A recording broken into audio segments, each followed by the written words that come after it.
Well, okay, everybody, welcome back to another presentation. I am painting Lone Peak. This is going to be part one of two video segments, mainly because I think a lot of what I have to show needs to be seen in more complete detail than I think I was able to do in one video presentation. So I hope you will be okay with that.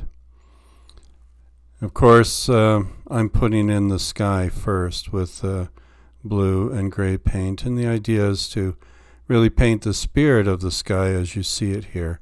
When you see the photo inset come up, you'll find out that I'm not really painting it precisely as the photo shows. If I did, it would look a little stiff and stilted. So I put in my own sky, and I feel really good about that sky that I have in there. So from there, it's a process of going through and carefully establishing the patterns of the light and the shadow playing on the mountainside. Like I said, this is Lone Peak. It is just a little over 11,000 feet tall in elevation, and it's a major peak along the Wasatch Front. Sits in kind of the southeast corner of the Valley of the Great Salt Lake. So as you're watching this come together, I'm basically painting it in two passes, this portion here. First of all is just simple the light and shadow on the snow-covered mountainside. And then you will see basically the patterns of trees going in. And I keep using the word patterns really because that's what I'm doing. I'm painting patterns, and I think it's important for you to understand that that is what is happening here. Is I'm not painting detail, but rather I'm painting patterns.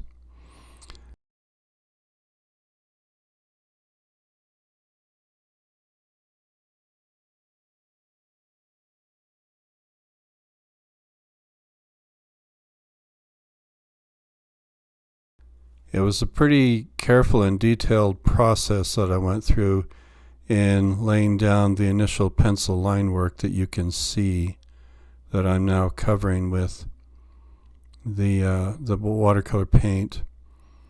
It was not traced, but it was measured carefully and drawn proportionately.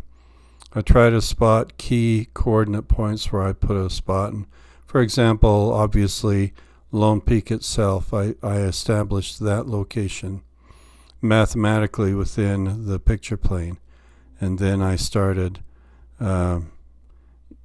watching my angles and my proportions to establish the rest of the image.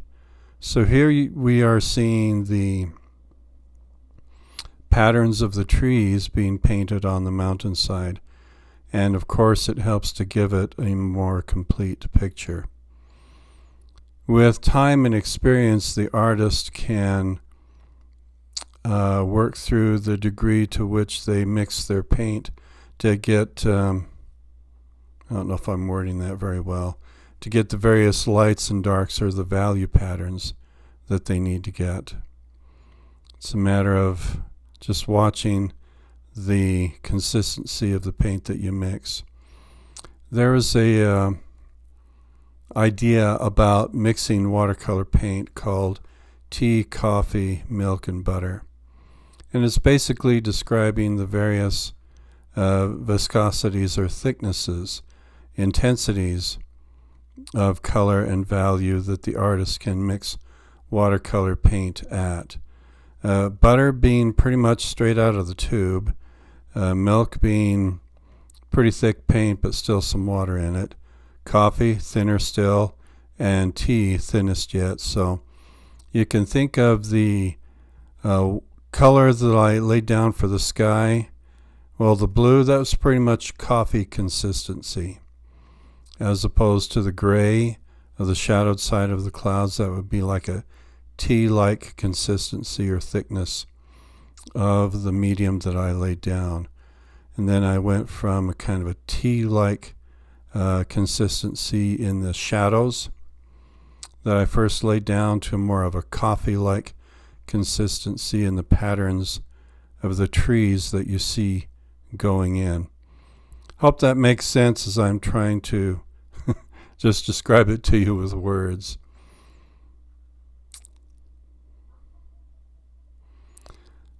Once I got to the drawing done, I then had to go quite carefully with the shading, with the shadows, the light and shadow patterns.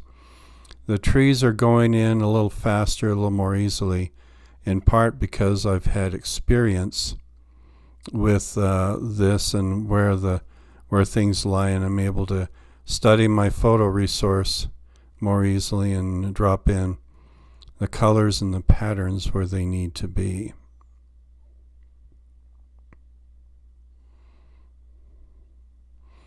And this is all drawing. It's just with a different medium and a different tool. You've heard me say that before. Hopefully the repetition of the message will help it to sink in. So I'm going back over and establishing a few more of the light and dark patterns, refining what I originally laid down and going from there.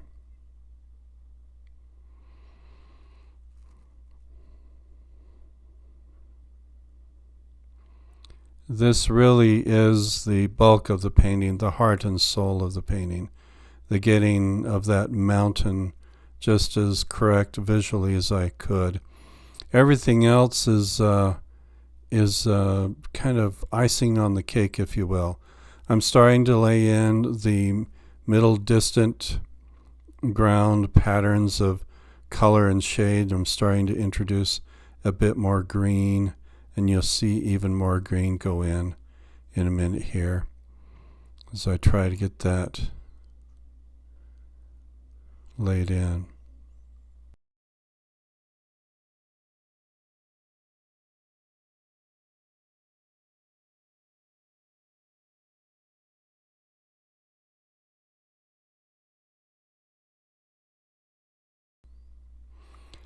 You know, I'd really be interested to know what you feel about the speed at which I'm running these videos.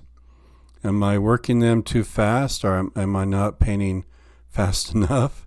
I've got them a pretty good clip going these days to try and get through them in a timely manner. And I'd be interested to know your thoughts on whether or not I'm running the videos too fast. Would you like me to slow them down? Or are they going at a good speed? Are you getting the gist of what it is I'm trying to show you in the process of making this painting?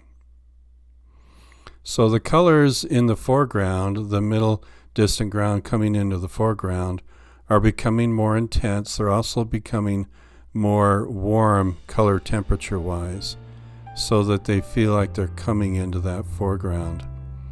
And those patterns are going in quite loose. Well, okay, we're coming down to the end of it for this first portion of my presentation for this week. Hope it's been beneficial for you to watch. Let me know what you think, and I look forward to seeing you in part 2 of this presentation on the painting of Lone Peak.